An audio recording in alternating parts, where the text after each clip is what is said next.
এক পালোয়ান পল্লযুদ্ধে খুবই পারদর্শী অর্জন করেছিলেন। পল্লবিদ্যায় সে ৩৬০টি কৌশল আয়ত্ত করেছিলেন।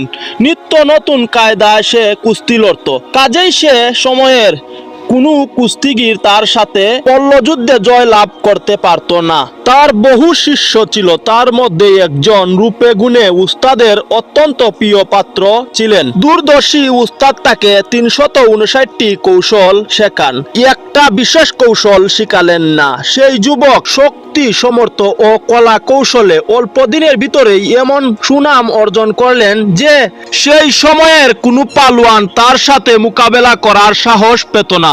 যুগের শ্রেষ্ঠ কুস্তিগির বলে স্বীকৃতি পাওয়ায় তার মনে অহংকার মাথাচাড়া দিয়ে উঠল।